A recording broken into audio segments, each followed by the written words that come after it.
Bapa, bukalah rahasia kebenaran kasih karunia-Mu, dan setiap kami mengalami dengan segala kelimpahan, sehingga kami dapat menjalani hidup yang berkuasa, hidup yang penuh kemenangan, hidup yang siap memancarkan berkat, mengalirkan berkat kebaikan bagi sesama.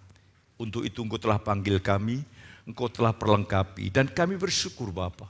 Engkau Allah yang maha kuasa, berkenan hadir tinggal dalam hati kami, dan ingin menyelamatkan kami, menguatkan kami, meneguhkan kami dari dalam hati. Itu luar biasa. Berbicaralah Bapa, demi nama Yesus kami berdoa.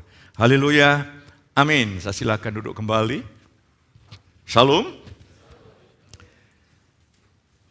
Pagi hari ini saya akan berikan sebuah tema dampak kasih karunia dalam dunia kerja. Jadi kasih karunia jangan kita pahami hanya untuk perkara-perkara rohani, untuk perkara-perkara di dalam gereja. Kasih karunia itu menyangkut segala aspek hidup kita. Kasih karunia itu luar biasa.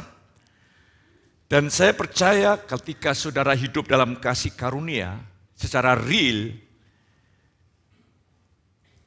orang menyebut engkau sebagai orang yang berhasil. Sekali lagi, kalau saudara hidup dalam kasih karunia, artinya hidup dalam kuasa Allah, orang menyebut saudara orang yang berhasil. Berhasil jangan kita pahami hanya satu aspek finansial semata-mata, tapi seluruh aspek hidup kita akan dibuat Tuhan berhasil. Apa arti sebuah keberhasilan? Tapi keberhasilan itu mengganggu hubungan keharmonisan dalam keluarga. Apa arti keberhasilan dalam karier? Tapi anak-anak kita jauh dari kehendak dan rencana Tuhan. Hari ini Tuhan ingin seluruh totalitas hidup kita menjadi alat kesaksian. Katakan amin. Dan saudara dan saya ini punya pengharapan yang besar bahwa hidup kita ini adalah saksi dari apa yang Tuhan genapkan dari janjinya. Mari saudara kekasih, dunia tahu. Karena ada seseorang yang mau meresponi Tuhan. Allah berjanji bahwa Abraham akan menjadi bapak segala bangsa. Anak pun tidak punya. Janji Allah ditunggu sudah 10-20 tahun tidak juga kunjung hadir. Tetapi Abraham menaruh iman kepada janji Tuhan. Dan akhirnya dunia bisa mengakui bahwa kelahiran dari Ishak itu adalah hasil janji Tuhan. Sehingga keluarga Abraham keluarga yang menggenapi janji Tuhan. Abraham Tuhan panggil untuk masuk tanah perjanjian, Tuhan bawa Abraham ke sana. Tuhan berjanji dia menjadi bapak segala bangsa, dia berikan keturunan. Lah hari ini kasih karunia itu begitu luar biasa. Mungkin warna suara saya agak berbeda, karena hari Sabtu kemarin saya sakit cukup lumayan, sampai saya doa pagi. Dan pagi tadi ada sebuah gangguan yang hebat di mana pikiran saya berkata, apa saya bisa khotbah ya? Saya sementara berbaring di kursi, saya berdoa, Tuhan kasih saya gambaran. Kamu berbaring di mana? Di kursi. Berarti seluruh bobot tubuhmu ditopang oleh kursi. Iya. Mengapa kau resahkan tentang sakitmu? Oh iya Tuhan, saya sandarkan kepada bilur-bilurmu, saya sandarkan kepada kuasamu yang bekerja, langsung beban itu hilang begitu saja. Dan kalau seluruh hidup saudara, beban hidup saudara, saudara serahkan, saudara sandarkan kepada janji-janji Tuhan, engkau menjadi bukti bahwa Allah sanggup menggenapi apa yang Dia janjikan. Mari kita akan buka ayat 1 Korintus 15 ayat yang ke-10. Berkata seperti ini. Ini kesaksian dan pengalaman Paulus melalui pekerjaan kasih karunia. Tetapi karena kasih karunia Allah, aku adalah sebagaimana aku ada sekarang. Dan kasih karunia yang dianugerahkannya kepadaku tidak sia-sia. Sebaliknya aku telah bekerja lebih keras daripada mereka semua. Tetapi bukannya aku, melainkan kasih karunia Allah yang menyertai aku. Jadi Paulus menyatakan bahwa dia menjadi rasul yang begitu hebat.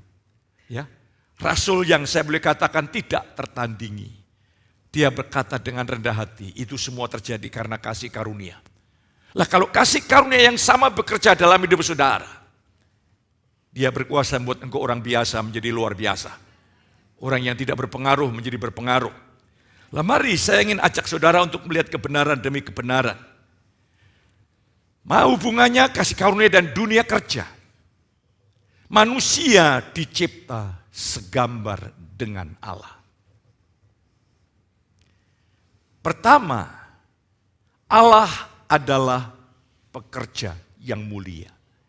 Dari awal kitab Kejadian, Allah menciptakan langit, bumi, dan segala isinya. Supaya saudara mengerti, dunia kerja itu bukan bagian dari kutuk. Saya tadi membaca di dalam kitab Yohanes. Ada satu kebenaran yang saya ingin bagikan bagi saudara. Yohanes pasal yang kelima ayat 17. Tetapi Yesus berkata kepada mereka, Bapakku bekerja sampai sekarang, maka aku pun bekerja juga. Jadi Bapak itu pekerja yang hebat. Dan karena kita dicipta segambar dengan Allah, hakiki kita adalah makhluk kerja. Saya membaca sebuah jurnal Kristen. Penulis mengatakan bahwa orang yang masih punya usia produktif harus kerja. Karena kerja itu bukan bagian dari kutuk. Kerja itu bagian dari hakiki kita yang dicipta segambar dengan Allah. Jadi kita melihat kerja bukan kutuk. Tapi kerja itu adalah hakikat, hakiki kita. Kita ini makhluk kerja. Yang kedua, manusia diciptakan segambar dengan Allah. Allah adalah roh. Manusia, saudara dan saya adalah makhluk rohani. Dosalah yang telah mengubah konsep pikir kita sehingga kita ini lebih sadar menjadi makhluk jasmania. Bukan, kita ini makhluk rohania. Jadi ketika kita sadar kita makhluk rohania, tidak seharusnya ada pemahaman dikotomi, perbedaan hal spiritual dan non-spiritual. Tidak ada perbedaan pekerjaan rohani maupun sekuler. Bekerja sebagai dokter, pengacara, notaris, karyawan, pengusaha, pegawai negeri, asisten rumah tangga, tidak kurang rohani dari pekerjaan di gereja. Ini saudara harus punya pemikiran yang jernih. Yang membuat ketika anak-anak Tuhan diberikan anugerah kerja keras, sangat sibuk di dunia sekuler, itu kalau menurut pandangan umum, itu tidak kurang rohaninya dari seorang hamba Tuhan, pengerja gereja, bekerja dalam gereja. Supaya saudara bisa memahami itu. Yang penting bagaimana orang Kristen menjalani di marketplace dunia kerja harus ada dalam prinsip firman. Bagaimana hamba Tuhan, para pengerja bekerja di ladang Tuhan harus ada dalam prinsip-prinsip firman. Dan mari saya ingin ajak lebih lanjut saudara melihat. Bekerja itu merupakan anugerah, katakan amin. Jadi bekerja itu merupakan anugerah dari Allah untuk umatnya. Jadi supaya saudara punya gairah kembali dalam dunia kerja itu panggilan saudara. Mungkin kau dipanggil sangat sibuk karena posisi-posisi tertentu, tanggung jawab tertentu, saudara sangat sibuk daripada yang lain. Bukan berarti saudara tidak bisa menjadi manusia rohani, semua bisa karena anugerah Tuhan. Dengan bekerja kita diberkati dan sekaligus memberkati orang lain lewat apa yang kita kerjakan. Jadi saudaraku yang kekasih, saudara mengerti. Saya diberkati oleh seorang ahli dokter spesialis ketika saya operasi daging tubuh kecil, ada 2 di sini dan di sini, dioperasi begitu selesai. Saya diberkati oleh keahliannya. Dan demikian saudaraku, apa yang saudara kerjakan itu lewat kerja saudara, saudara diberkati. Dan kerja saudara menjadi berkat bagi orang lain. Jadi mari kita patut syukuri sungguh-sungguh dalam dunia kerja itu anugerah Tuhan semata-mata. Itu panggilan Tuhan semata-mata. Saudaraku, kita lihat terus. Apakah peran kasih karunia dalam dunia kerja? Ini nanti kita akan lihat. Kasih karunia membuat hubungan kita dengan Allah benar, utuh, lengkap. Tanpa usaha kita, semua dikerjakan Yesus di atas kayu salib. Kita dibenarkan dan hidup dalam damai sejahtera bersama Bapa. Itu kasih karunia.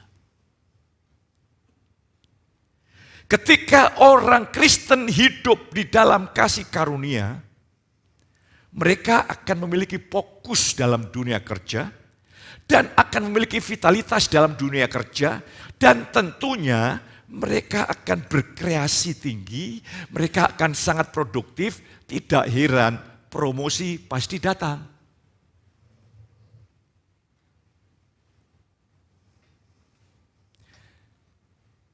Saya kemarin waktu di Jepara, ya rekreasi kecil bersama tim yang kalau makan bersama, saya sangat menikmati luar biasa. Saya lihat mereka bersendal guru, bersenang, bersukacita, dan saya melihat hati-hati mereka yang tulus dan murni. Dan saya ngobrol dengan salah satu jemaat. Namanya Ray, ini ada enggak ini Ray? Nah mungkin, ya? Oh sore. Dia seorang insinyur elektro. Dia juara dulu sama kelompoknya itu robot. Dan sekarang kerja di Polytron. Dia cerita, saya bersyukur Pak Petrus saya bisa ada di Kudus. Saya mendapatkan kebenaran kasih karunia. Dulu saya selalu berjuang dengan kekuatan diri sendiri. Selalu dari mimbar diarahkan untuk menjadi sempurna langkah 1, langkah 2, langkah 3. Langkah-langkah yang diajarkan baik, tapi yang jadi masalah saya tidak sanggup melakukan langkah-langkah itu. Dan diwarnai rasa bersalah. Dan ada temannya yang mau bunuh diri. Gara-gara rasa bersalah yang mendalam. Akhirnya dibimbing oleh anak Tuhan ini. Saya membaca sebuah kisah seorang mahasiswa. Dia di satu gereja. Ya, saya tahu gerejanya itu pasti legalistik. Pendetanya bagus, menganjurkan setiap hari membaca 5 pasal. Itu bagus. Perintah itu bagus. Tapi perintah yang bagus tidak selalu menghasilkan sesuatu yang maksimal. Mahasiswa ini ketika tidak baca Alkitab merasa bersalah. Tapi ketika baca Alkitab merasa bersalah, tertuduh, merasa terkutuk. Akhirnya tidak bisa fokus, belajar musik pun tidak bisa fokus. Kuliah tidak bisa fokus. Itu gara-gara ajaran legalistik. Dan kalau saudara dipenuhi rasa bersalah, rasa tertuduh, rasa terkutuk, saudara tidak bisa fokus dalam dunia kerja. Kinerja saudara tidak bisa maksimal. Tapi hari ini puji Tuhan, saudara tidak dipenuhi rasa bersalah, saudara dipenuhi rasa bersyukur di dalam kasih karunia Tuhan. Mari kita akan lihat beberapa kebenaran yang saya mau bagikan. Dan oleh kasih karunia telah dibenarkan dengan cuma-cuma karena penebusan dalam Kristus Yesus. Hayati alami. Roma 5 ayat 1, sebab kita yang dibenarkan karena iman, kita hidup dalam damai sejahtera dengan Allah oleh karena Tuhan kita Yesus Kristus. Kita memiliki hubungan yang penuh damai dengan Bapa setiap saat. Ya, karena jurang pemisahan, dosa penghalang itu telah dilunasi oleh Yesus di atas kayu salib. Saudara punya hubungan seperti Bapa dan anak yang begitu hangat. Dan mari kita akan lihat. Nah, sekarang saya ingin menjelaskan. Kasih karunia itu membuat hubungan saudara dengan Tuhan beres. dibenarkan dengan cuma-cuma. Katakan amin. Nah, mari saya ingin ajak dalam dunia kerja, institusi, perusahaan tidak mengenal kasih karunia. Mereka memiliki hukum kinerja. Promosi, gaji ditentukan oleh kinerja yang dilakukan. Ini yang jadi masalah. Dan kita, saking begitu asik dengan kasih karunia, kita pikir institusi perusahaan itu juga mengenal kasih karunia, padahal tidak sama sekali. Mereka menuntut kinerja kita. Mereka menghargai dan mempromosikan kita melalui hasil kinerja kita. Ini harus kita sadari, saudaraku. Apalagi ada target-target khusus yang harus dipenuhi. Berapa saat yang lalu, setiap ada pergantian kepala bank tertentu, mesti datang bersama stafnya, ngobrol dengan saya dan sebagian besar orang Kristen. Saya katakan, Ibu, bagaimana Ibu memenuhi target tertentu? Wah, sulit, Pak. Nah, ini saya bagikan. Ibu belajar bergantung kepada Tuhan, bersandar kepada Tuhan. Tuhan yang memampukannya. Dan saudara kekasih, di dalam dunia kerja ada target, tidak mencapai target, PHK menanti. Jadi saudara harus mengerti kasih karunia itu hubungannya dengan Tuhan. Dunia tidak mengenal, masyarakat tidak mengenal, institusi tidak mengenal, perusahaan tidak mengenal.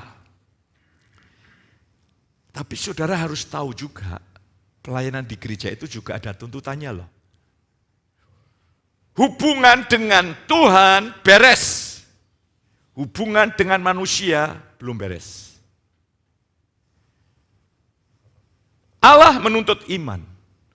Sesama menuntut perilaku kita. Lah hari ini saya ingin mengajak saudara untuk menjadi majelis gereja. Harus tidak bercacat, tidak angkuh, bukan pemberang, bukan peminum, bukan pemarah, tidak serakah, melainkan suka memberi, tumpangan, suka akan yang baik, bijaksana, adil, saleh, dapat menguasai diri. Coba saudara bayangkan. Itu kata Rasul Paulus, seorang ahli bangunan, membangun gereja Tuhan. Jadi saudara jangan berpikir, karena kasih karunia itu lunak, lembek, layu, loyo, tidak ada ketegasan. No, bukan seperti itu.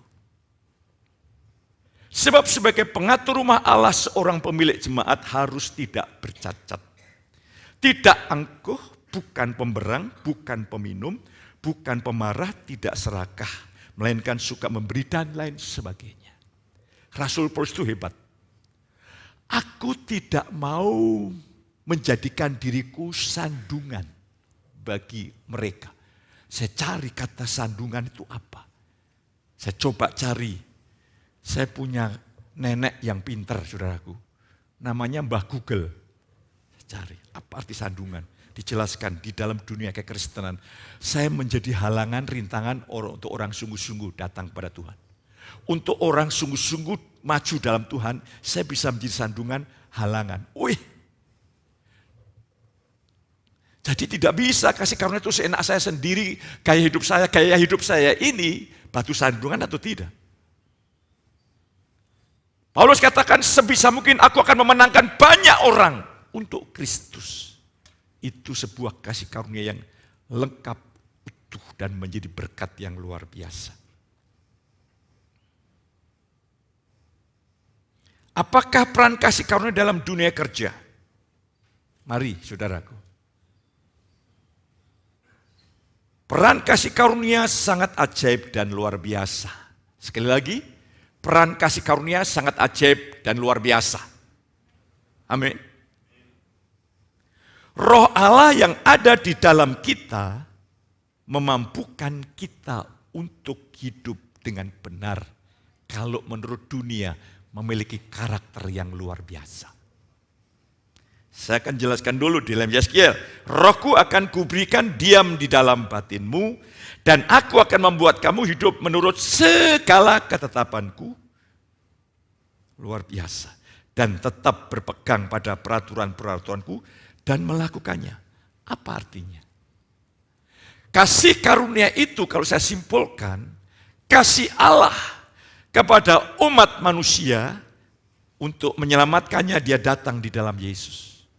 Dia mati, bangkit, naik ke surga. Dan sejak itu roh Allah dicurahkan dan roh Kristus tinggal dalam hidup kita. Kolose 1 ayat 27. Aku memberitakan firman sepenuhnya. Apa firman sepenuhnya? Christ in you, the hope of glory. Firman sepenuhnya Kristus di dalam saudara. Roh Kristus di dalam saudara itu segala-galanya. Kalau gereja, umat Tuhan mengalami penyingkapan tentang kasih karunia, maka yang nomor satu bagi kita hanyalah Yesus. Yang kedua, iman yang bekerja oleh kasih. Yang ketiga, kehadiran roh Allah di dalam hidup kita. Sangat sederhana. Saya bagikan, sangat sederhana karena kasih karunia artinya Tuhan bekerja untuk saudara. Jadi mari kita akan lihat lebih tajam lagi. Roh Allah membuat saudara dan saya mampu untuk hidup mentaati perintah-perintah Tuhan. Itu dalam konteks di gereja. Tetapi di dalam dunia kerja, roh Tuhan yang ada di dalam saudara memampukan saudara untuk mengikuti tuntutan institusi, katakan amin. Target-target apapun yang ditetapkan, percayalah Tuhan yang memanggil saudara, Dia yang setia pasti menggenapinya. Ketika tuntutan dari institusi yang secara manusia tidak bisa kita penuhi, ada jaminan yang hebat di mana Allah yang memanggil kita di sebuah perusahaan, di sebuah institusi, dan kita menerima tuntutan itu, Tuhan yang akan menggenapkannya. Makanya Alkitab berkata, Ia yang memanggil kamu adalah setia, 1 Tesalonika 5. Ia juga akan menggenapinya. Kita harus utuh, saudara. Kita harus utuh melihat kasih karunia.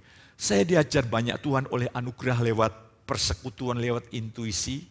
Saya berterima kasih untuk kebaikan Tuhan. Jadi hari ini Tuhan ingin saudara di dunia kerja pun berprestasi. Amin. Coba saya ingin tunjukkan Kejadian 39 ayat 2. Tetapi Tuhan menyertai Yusuf sehingga ia menjadi seorang yang apa? Selalu berhasil dalam pekerjaannya. Maka tinggallah ia di rumah tuannya, orang Mesir itu. Setelah dilihatnya oleh tuannya bahwa Yusuf disertai Tuhan. Ini Potifar ini orang Mesir. Dan bahwa Tuhan membuat berhasil segala sesuatu yang dikerjakannya. Maka Yusuf mendapatkan promosi. Ingat, dunia kerja tidak mengenal kasih karunia di mana Dia membenarkan kita dengan cuma-cuma. Dunia kerja menuntut. Tetapi kita patut bersyukur. Saudara yang ditempatkan Tuhan dalam tanggung jawab yang besar, tuntutan yang besar.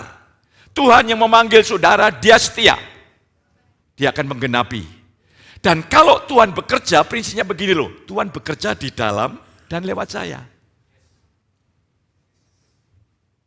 Saya tidak mungkin berdoa untuk orang lain bertobat sebelum saya bertobat. Sebab Allah tidak mungkin bekerja lewat saya sebelumnya Dia harus bekerja di dalam saya. Maka para pendoa-pendoa sahabat makin bangkit.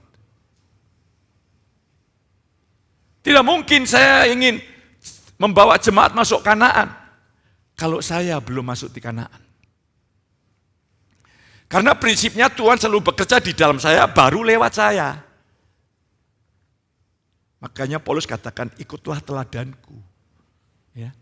Paulus teladan dari pekerjaan kasih karunia yang maha dahsyat itu. Jadi mari saudaraku, kita hidup dalam dunia, dalam kegerejaan itu ada tuntutan. Tapi Tuhan memampukannya.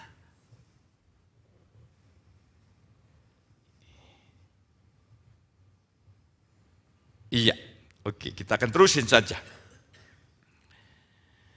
Kasih karunia artinya Allah bekerja bagi kita. Kuncinya iman. Iman artinya memberi izin atau kesempatan untuk Allah bekerja bagi kita. Musuh kasih karunia adalah usaha diri. Ketika saudara usaha diri, Allah diam.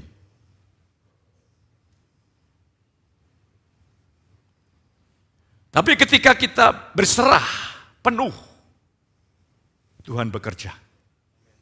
Dan ingat, untuk berserah penuh itu butuh anugerah, saudara. Jangan saudara wah saya ingin berserah penuh hari ini atau saudara undur minggu depan. Nggak bisa. Saudara tidak bisa menentukan nasib saudara sendiri. Kita ini daging rusak, saudara. Saudara kalau hari ini dengar firman, buka hatimu dan responi.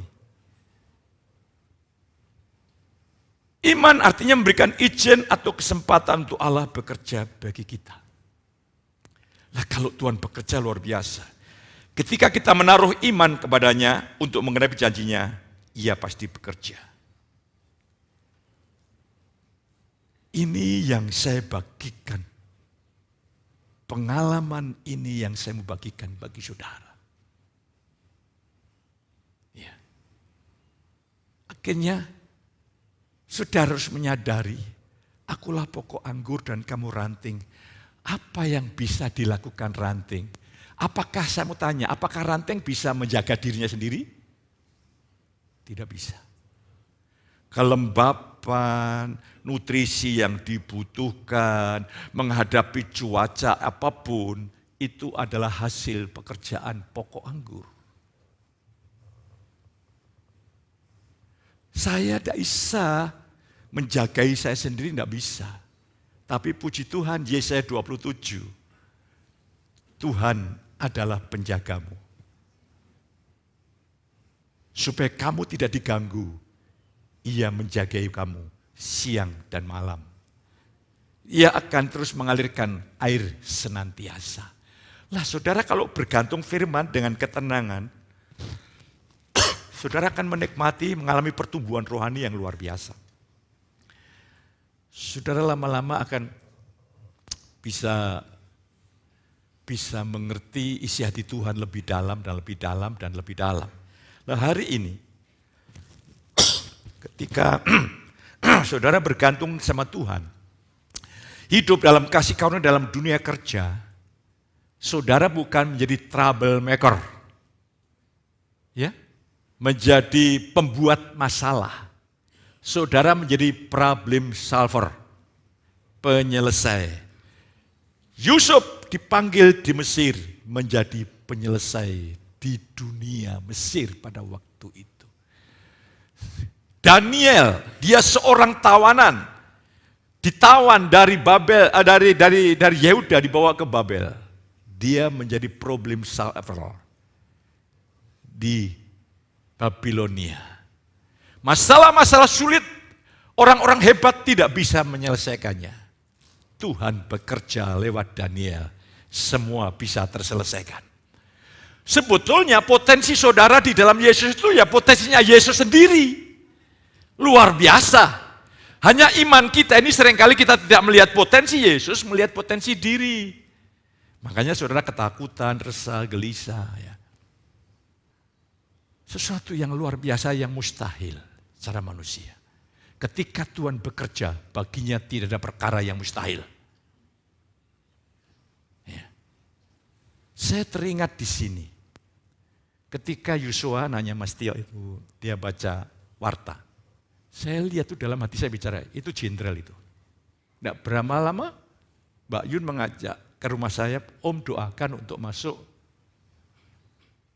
angkatan bersenjata. Kita doakan tanpa pakai uang, tanpa ada koneksi, koneksinya cuma Tuhan Yesus. Selesai. Yang kedua, tantangan kedua, anaknya Mas Agus Suranto. Ya tidak ada koneksi, tidak pakai uang. Koneksinya cuma Tuhan. Ingin anaknya masuk institusi kepolisian. Dari sarjana. Oh itu kan kepolisian itu biasanya untuk perebutan yang hebat. Kita doakan. Kita punya keyakinan. Oh, Tuhan tuh kalau bekerja melampaui apa yang kita pikirkan. Dan sekarang sudah pendidikan Agustus nanti selesai. Ya. Apakah saudara tidak kagum Tuhan? Kalau saudara tidak kagum Tuhan, saudara merendahkan Tuhan. Saudara ingat kita khawatir, takut, cemas, bimbang, ragu. Itu kita merendahkan Tuhan loh. Apa yang tidak bisa dilakukan oleh Dia? Dia sanggup melakukan segala sesuatu. Dan hasilnya adalah saudara kekasih, kalau saudara melihat, hasilnya adalah seperti Paulus. Dia berkata, oleh karena kasih karunia Allah, aku bekerja lebih keras dari para rasul yang lain. Hasilnya lebih banyak dari rasul yang lain. Bukannya aku, melainkan kasih karunia Allah yang kuat bekerja di dalam aku.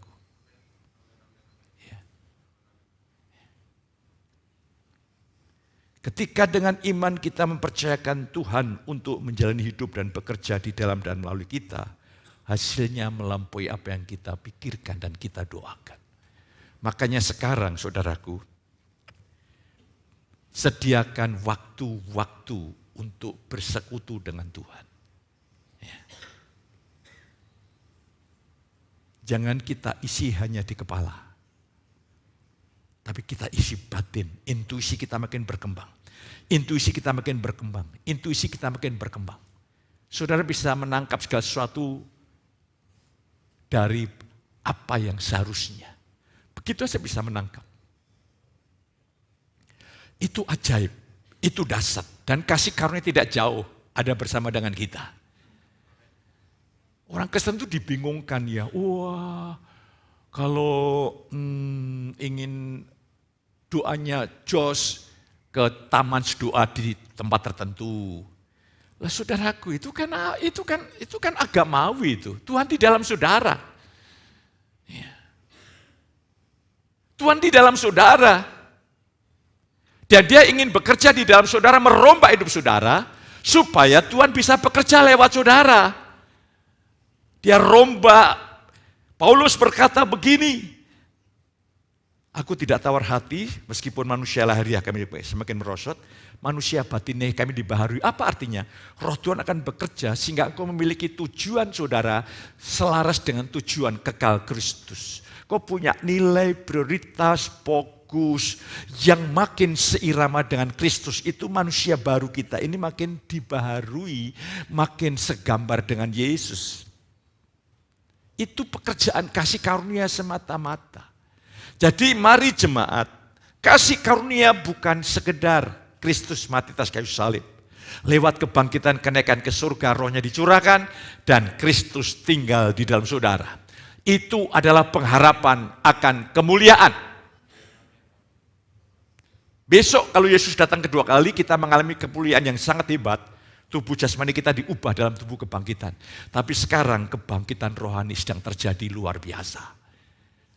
Dan Tuhan rindu mempromosikan saudara lewat dunia kerja, tapi Tuhan tidak bisa intervensi ke perusahaan-perusahaan kalau saudara sendiri tidak berprestasi. Ya, dalam dunia pendidikan, dalam dunia, saudaraku sehingga bisa fokus. Ya, bisa fokus belajar jadi mahasiswa yang berprestasi. Ya. Makanya saya katakan kepada anak-anak, kamu IP-nya harus di atas 3 loh. Sebab menurut HRD perusahaan itu sekarang ini IP harus 3 di perusahaan-perusahaan. Kalau enggak ada artinya deh, berhenti aja. Saudara kekasih, kita hidup dalam dunia yang kejam. Tapi jangan takut, saudara bersama Tuhan.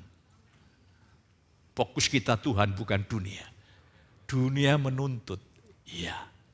Oh jadi pendeta pun dituntut saudara. Jadi pendeta pun dituntut dalam sinode, harus ikut ini, ikut itu, ini, itu. Ya saya ikuti.